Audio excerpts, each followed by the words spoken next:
What's up, guys? We are wiping the side of this boat to prep it for our yellow wool and chop top step. 2 days ago, we were here and we did the heavy cut with the white wool step. We also had to do a bunch of sanding on this boat. And today, we are finishing up with the Shine Supply chop top and yellow wool because that's the second buffing step in our correction steps. Just wanted to give you guys a bunch of back end tips and some raw footage of what it's like to be with us while I'm doing the yellow wool and chop top. So let's go ahead and get into it.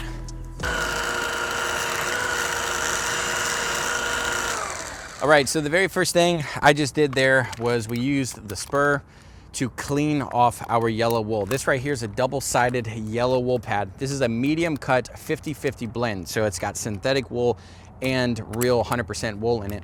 And this is what's considered our medium cut compound with our medium cut wool pad.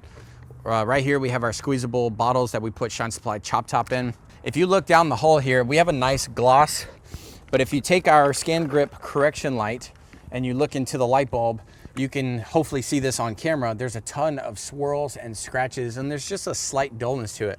And that's because the Shine Supply heavy cut and the white wool, which is what we did to remove the sanding scratches in the side of this hull, is really gonna mar up the surface. It's actually gonna scratch it. But if you look down and you don't have a correction light, it actually looks really good. It looks super glossy.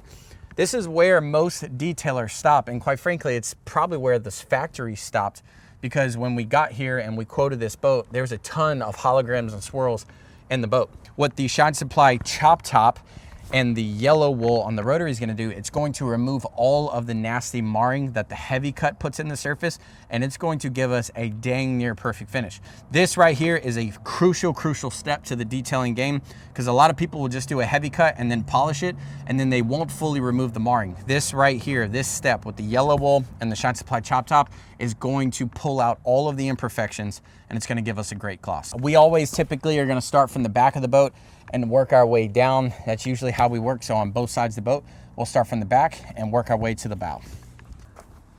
All right, guys, so we are moving down the hull right now, and I'm to about this section. Anytime that I'm doing my medium cut, what we're looking for after every single section, you know, we always break our sections up into about shoulder width sections. If you look about where my hand is, it's perfectly glossy. There's nothing. There's a little bit of texturing still, but I mean, that's just in the gel coat. If you come about right here and you look into the light and you're gonna kind of go up and down, you can really start to see those swirls and the haze from the heavy cut.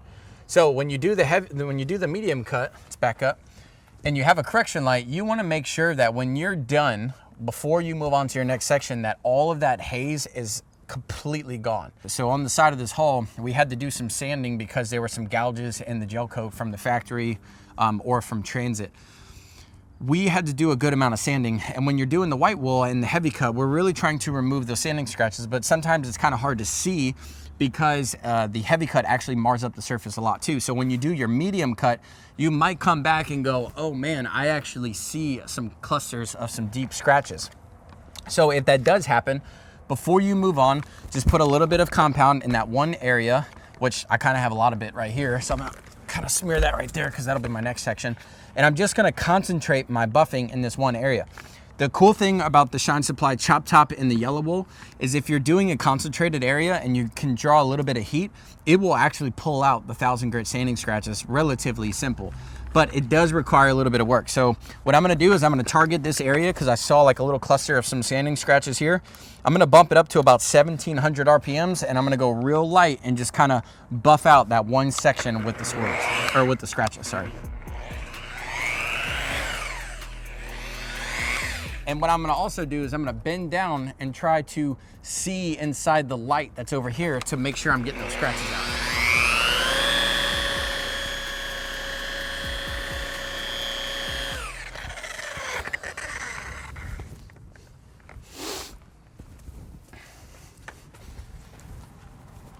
And there we go.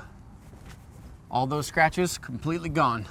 So anytime you're doing your sections, you know, a little bit shoulder width section, check it, make sure swirls from the heavy cut are completely gone, and make sure little sanding scratch clusters that you didn't fully get out from the heavy cut are completely gone before you move on to your next section.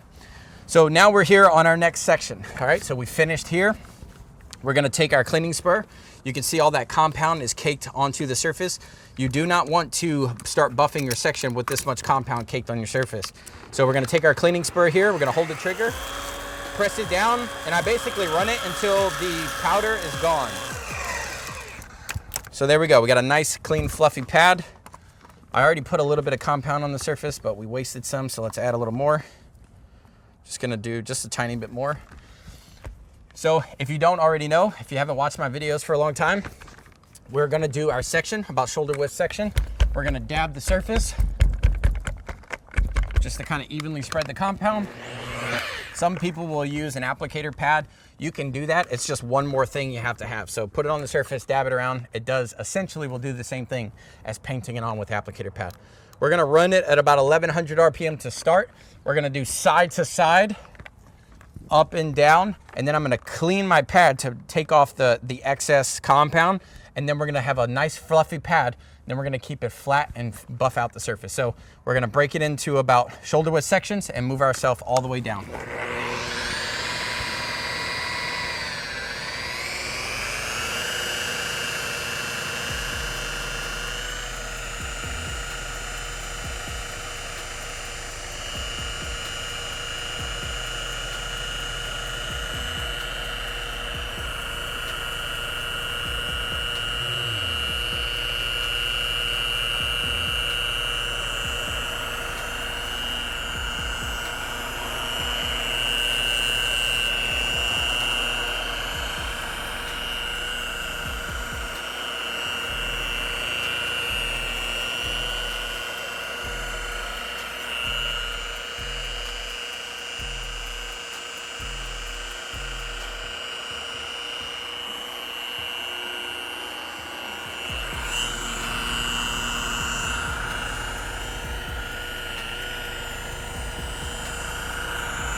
One of the common mistakes that a lot of people make when it comes to buffing with rotary is having too fast of a cadence.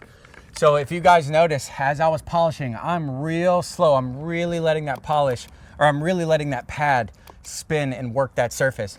A lot of guys will come through and start whipping around. Man, I've seen other guys, other detailers, I mean, they're just wow, wow, wow. They're all around circles, going fast. Stop it. That's one of the worst ways to polish a boat. You want to be very methodical, very systematic, and have consistency in your polishing. The slower you go and the more consistent you stay, the better your polishing will be.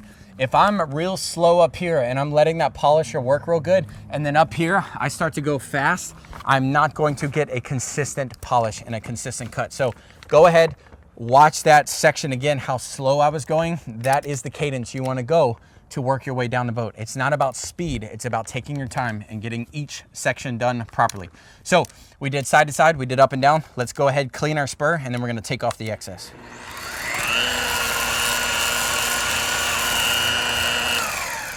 So just enough to kind of pop off that compound.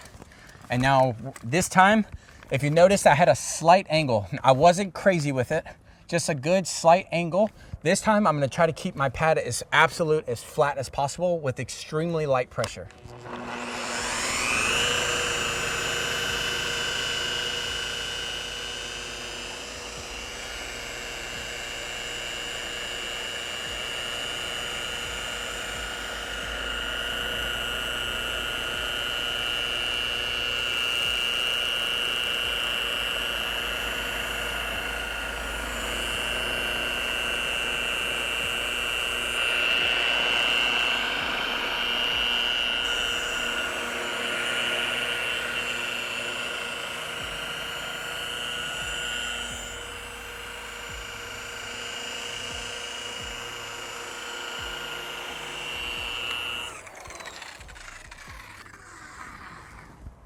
All right, we're gonna wipe our section. Little trick, after you're done each section, go ahead, wipe it off, inspect it like we already talked about. And when you're wiping, guys, you don't need to be scrubbing and pushing extremely hard. When we're wiping our section after, I'm just real soft, and we're just trying to wipe off that extra residue so that we can make sure the surface is scratch-free and swirl-free. And a little trick that I do so you don't lose your place is when you're wiping your section, come over here real quick, I leave a little strip of compound residue right here on the surface so that I know where my section is to keep going. So I'm gonna move down to here. If you go ahead and wipe all the extra off, you'll kind of lose track of where you were when you were buffing. So, all right, so we got our section wiped. Let's go ahead and inspect it before we move down. Always like to try to get down. I see a little cluster of scratches right here. I don't know if you can see it on camera, but there's some really tight little hooks. I see gloss. I look down for the gloss, but I'm looking into the light bulb of the scan grip, and I can see tiny little hooks. And this is just me being a perfectionist. And once you develop an eye for the sanding scratches, you'll start to see them all the dang time. That's another reason why the scan grip light here is such a good idea, because if we turn the scan grip light off, it looks perfect. I can't see a single thing and it looks incredible. But as soon as we put our light back on there, it really helps illuminate those imperfections. Now, if you're trying to hide some stuff, you can not do a light, but for us, we like having the light on there because I like knowing that I'm pulling out all the imperfections that I possibly can to leave the surface completely slicked off and as good as it can. That is one reason why our quality is much higher than most detailers, because we pull out correction lights and we make sure we get the job done right. I'm gonna go over this one concentrated area just like we did back there to pull out those little sanding scratches that we didn't get out.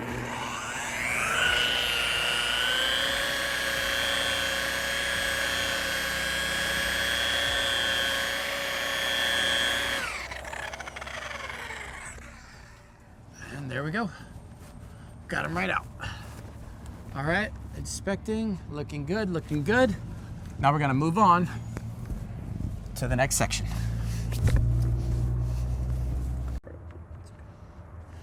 It's a lot of compound.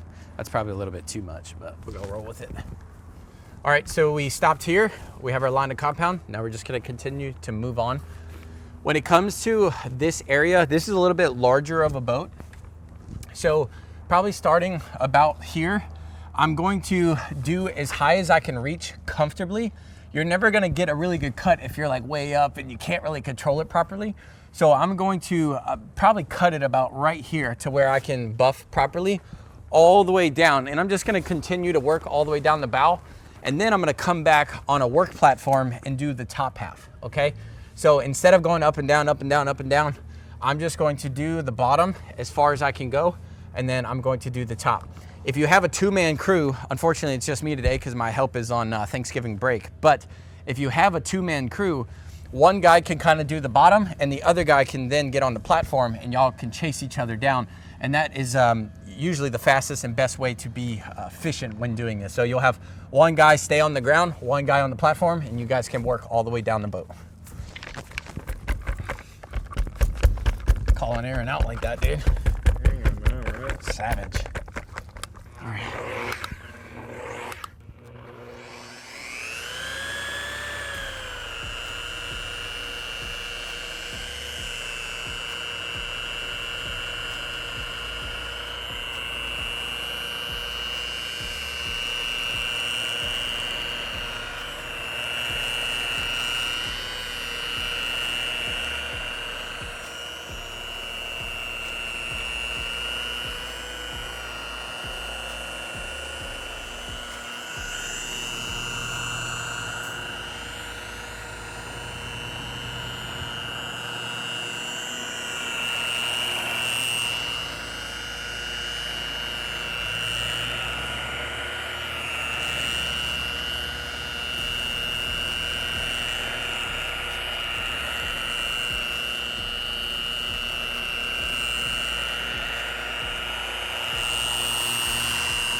This is kind of a new little trick I've been doing, and I've been enjoying it.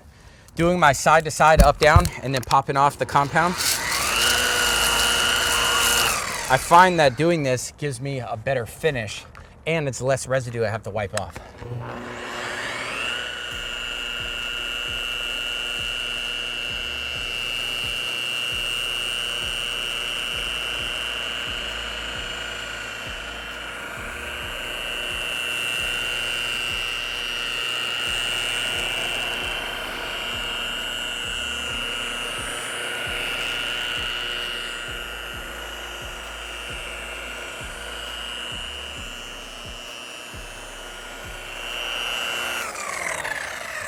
I've had people critique my videos over the years of my rotary polishing because I have always angled my polisher when I'm trying to dig and cut, and there's some validity to that. Most guys will keep it flat all the time, and I feel like most people fall into the category of one or the other, and really the best approach is to do both. Do your first 2 passes of the side to side and the up down with a little angle, so you're really concentrating that cutting power. And then on that last final pass, keep that bad boy as flat as possible so that you're finishing out and you're fanning open those things. Typically, the harder you have it angled, the more tight your cutting pattern is gonna be and the crazier your swirl and holograms are gonna be. The flatter your pad's gonna be, the more of a diameter you're gonna have, and you're gonna finish out the surface and you won't have those crazy lines. So if you're struggling with having striping or lines, it's probably because you're actually tilting your pad too much. So whenever I'm on the surface, I'm putting it flat. I heard something, it scared me. I'm putting the polisher flat, and then I'm taking my right hand and I'm just kind of slightly tilting it, okay? I'm not digging sideways. I'm just putting a light pressure, just enough to kind of put the concentrated power of the cut here. And then on that final pass, we're gonna keep it flat. Really light pressure to give us a nice finish. So now that we're working down the bow of the boat, and we're gonna break it up into 2 sections, when I wipe my compound, I'm now going to leave a residue of compound up here so that I know that I have to do this top part. We don't wanna wipe it fully off because then we'll lose track of where we polished. So go ahead, wipe your surface again. We're gonna inspect it to make sure we got all the swirls and scratches out. And I don't know if you could tell on camera, but we have a line of compound up here and a line going down here. We have the top so that we know where to stop on the top, and then we have the side. That way we know where to go down the side. So I'm gonna inspect our surface. I still see some crazies down here. One of the most common parts that you're gonna miss sanding scratches is gonna be low, because typically anything that's kind of up in eye range, you're gonna get really good, and then we typically get a little lazy down here where we don't actually bend down. So if you wanna minimize your inconsistency in your polish towards the bottom of the hole, you gotta get down. You gotta drop that booty down on the floor and, and use your eyeballs and finish. So we're just gonna do this bottom.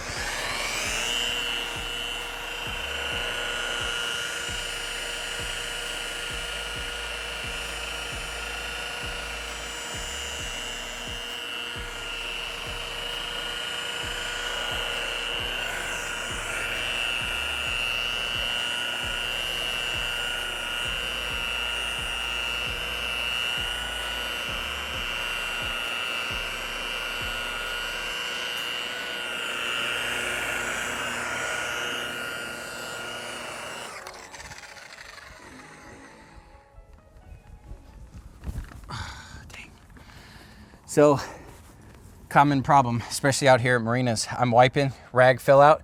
This rag is officially trash. Once this happens, guys, just throw your towels away. If you throw this in with your dirty rag towels, it's gonna contaminate all your other rags. So I'm gonna go ahead and get a new towel.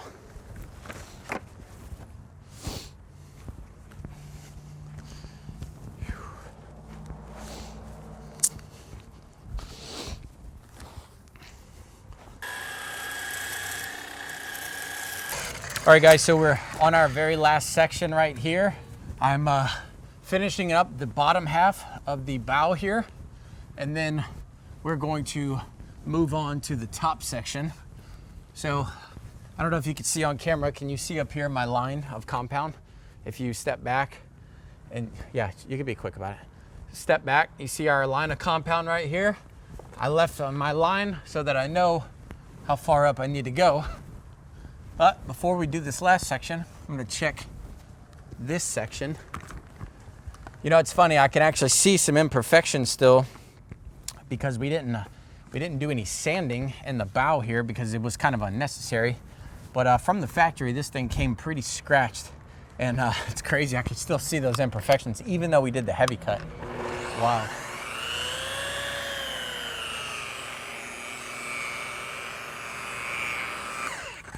I don't know what was done to this boat, but the swirls that was in this hull was just unreal.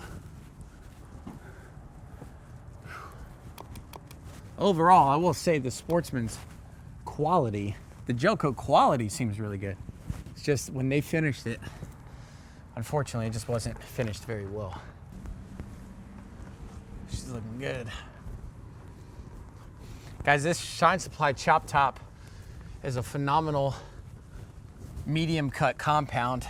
It's technically a heavy cut, but it's a diminishing abrasive compound. So if you do not know what a diminishing abrasive compound is, it is a compound that will break down and turn finer and finer under heat.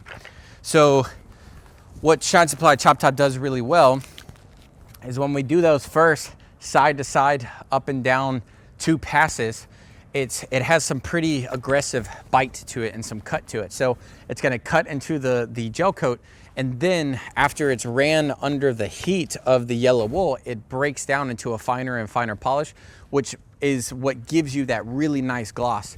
If you look, come over here, if you look down the hull and you look all the way down, we literally have a perfect mirror. Like when you do the Shine Supply Chop Top correctly, it is literally like turning the lights on your gel coat. The gloss is unlike anything I've ever experienced.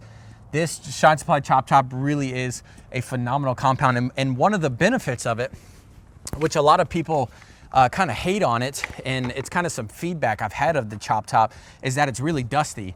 And a lot of detailers out there would go, man, that stuff's super dusty. Shine Supply Chop Top is probably one of the dustiest compounds that I've personally ever used, but that is because they have no fillers in the compounds.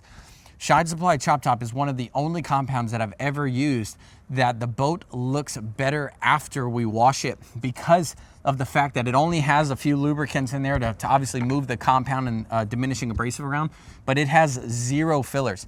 A lot of other compounds out there, it'll look really good. It'll look super glassed off, but then after you wash it, you'll see some of the haze come back is because those compounds are packed full of fillers. And the fillers are what actually keeps the dust down. So in the detailing industry, a lot of people use fillers in their compounds to minimize the dust because dust is not fun and it's not sexy.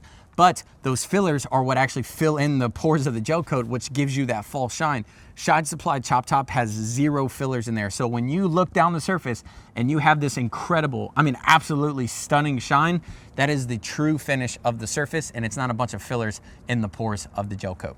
So we are finished now with our bottom section. We have our line of compound all the way down the bow.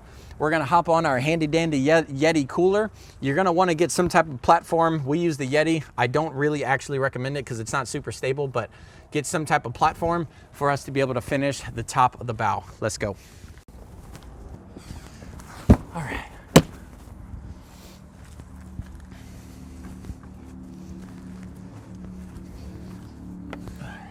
All right, guys, so I grabbed the camera real quick because I want to show y'all the hologram. So right in the light right here, you can see the heavy cut swirls swirling around.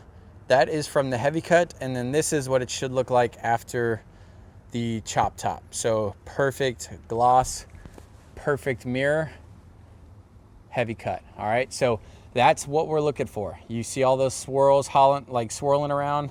Those are called holograms / swirl marks. That's heavy cut. This is chop top. Your surface, when you're done with the chop top, should look perfect, just about like that. Look at this gloss looking down the boat. I mean, that is incredible. We're just gonna keep on moving down our section.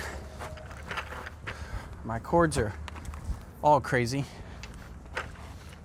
This is driving me nuts. So we're moving down. Again, shoulder width sections. Whenever I'm doing this top half, I'm only coming down to my line of compound. So I have my compound residue. We're only doing this top half. The reason why we leave this compound line right here is just so that we don't overkill and come down too far. We already buffed this, so we do not need to go over it again. All I want to do is go over it about halfway. So I want to come right down past this compound line and finish our sections out.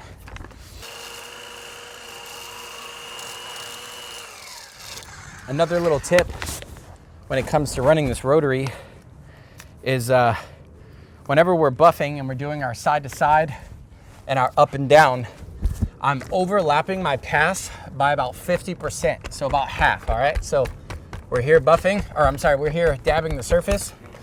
Whenever I'm coming down, just watch this.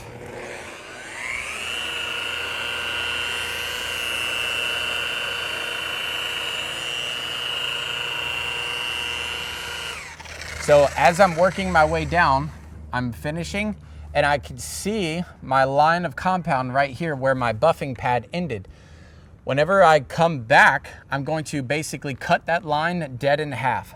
So when you're coming down, you want to cut your lines in half. Even when you're going up and down, you just want to move it over about 50%. So we have our pad here. We're going to come about halfway, go up, halfway, go up, go halfway.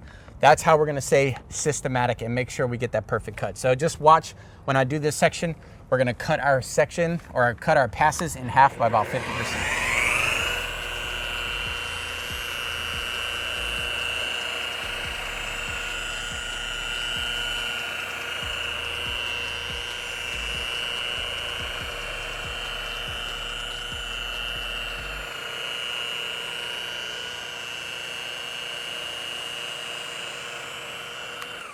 Up here in this top lip, there's a little ridge up here in this top corner. When we get up to this top here, we're just gonna angle our buffing pad just slightly to be able to get up in that ridge. A lot of guys that wanna keep it flat all the time, you're never gonna polish in this ridge if you're keeping it flat. So you gotta angle it to kind of push those fibers up into that ridge.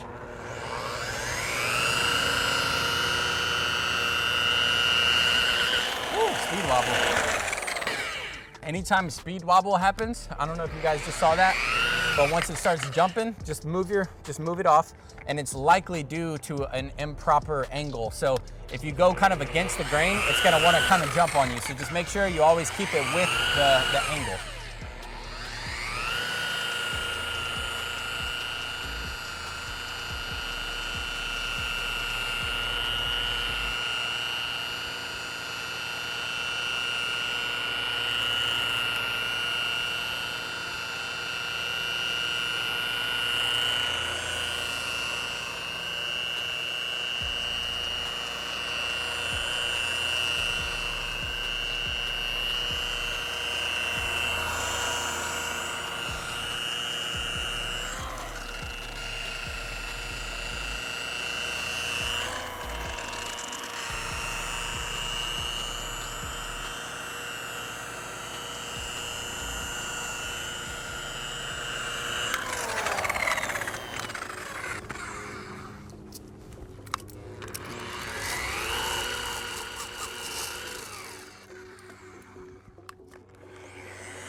Here we go. Another section done. Moving down.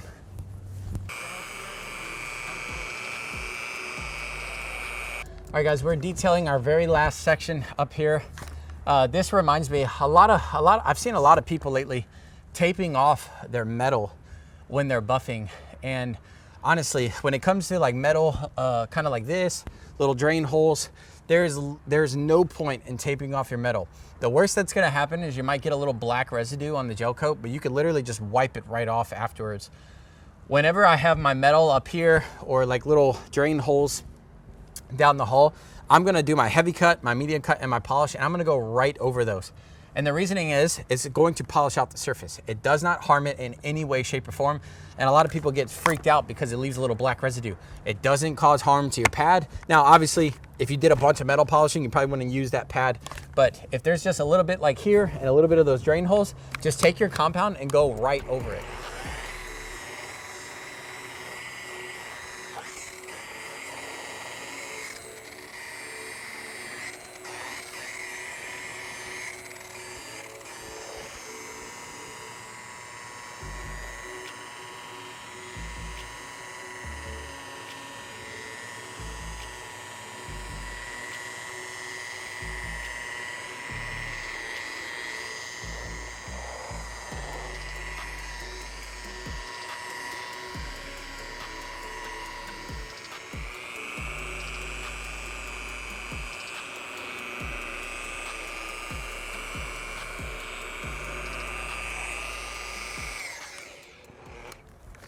Whenever you go over your metal, it's going to polish out the surface.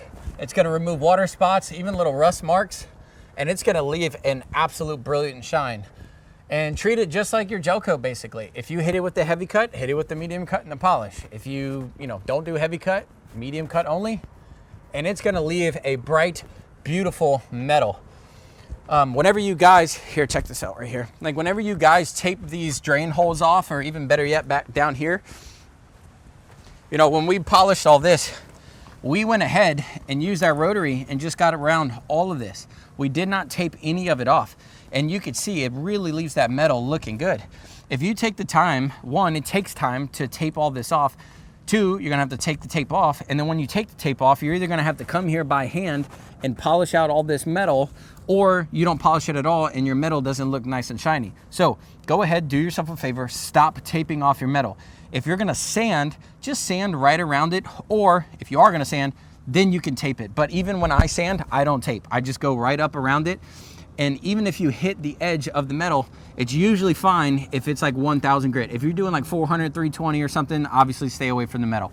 But guys, stop taping your metal. There's nothing to be afraid of. Just go ahead, polish right around the metal. So that way you can clean it up and it's gonna leave your metal looking absolutely incredible. All right, so I'm gonna wipe my section. This is our very last section we did. The only thing I have left to do is run down this bottom section. So whenever we're doing a buff job, we typically stay at this line right here. I usually never go underneath the boat when it comes to buffing, unless it's a special service that the customer actually asks for. But for the most part, we're gonna stop at this line. So that's the only thing left I gotta do is run down this side, but I'm gonna go ahead and cut the camera. I just wanted to bring you guys alongside, kind of give you a little bit behind the scenes of what we do when we're polishing with the Shine Supply Chop Top, and just give you guys some tips and tricks when it comes to doing the medium cut on the rotary. Guys, if you got any value out of today's video, please hit that like button, hit that subscribe button, hit that little bell notification so that every time we make a video, it will pop up. And like always, the products that we talked about in today's video are in the description section down below. If you go and you click those links, use our discount code Drake15 at checkout, you'll save 15% and we'll make a little bit of a commission.